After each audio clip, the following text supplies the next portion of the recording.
Mengawali tahun baru 2026, Desa Adat Suat Gianyar kembali menyelenggarakan tradisi ikonik Siatieh atau Perang Air pada Kamis 1 Januari, sebagai puncak dari Festival Air Suat ke-10.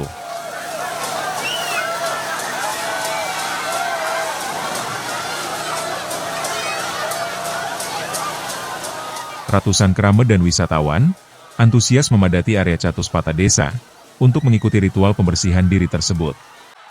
Bendesa Adat Suat, Ngakan Putu Sudibya menyampaikan, melalui pelaksanaan Siatieh, dirinya mengajak seluruh keramat desa adat Suat bersatu. Bersyukur sekali bahwa yang terlibat untuk tahun ini cukup banyak, terutama dari seluruh keramat desa adat Suat, juga seluruh keramat yang ada di luar Suat. Juga ada banyak sekali, tidak mengira kami tahu-tahu banyak bule yang datang hari ini untuk ikut melakukan prosesi Siatieh ini.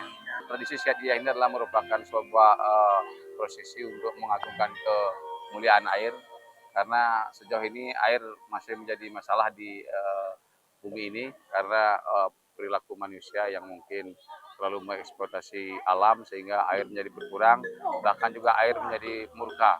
Karena belakangan kita lihat bahwa banyak sekali bencana banjir karena ulah kita, sehingga alam marah kepada kita. Di Festival Air Suat yang ke-10 ini kita ingin melakukan evaluasi, kita melakukan definisi lagi bagaimana kita mengelola alam, mengelola air dengan sebaik-baiknya sehingga air ini bisa bermanfaat bagi kita semua.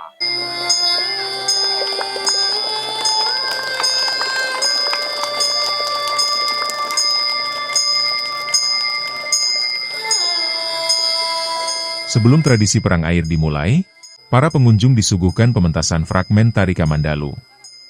Pementasan ini dibawakan Sanggar Pancer Langit. Selain sebagai perayaan budaya, festival ini terbukti memberikan dampak ekonomi nyata. Desa Adat Suat di bulan kedua tahun 2026, berencana membagikan keuntungan dari pengelolaan Suat Waterfall kepada keramat desa. Pembagian ini menjadi simbol keberkahan dan kesejahteraan bersama, yang dihasilkan dari sektor pariwisata berbasis komunitas. Hendra dan Wirnaya melaporkan.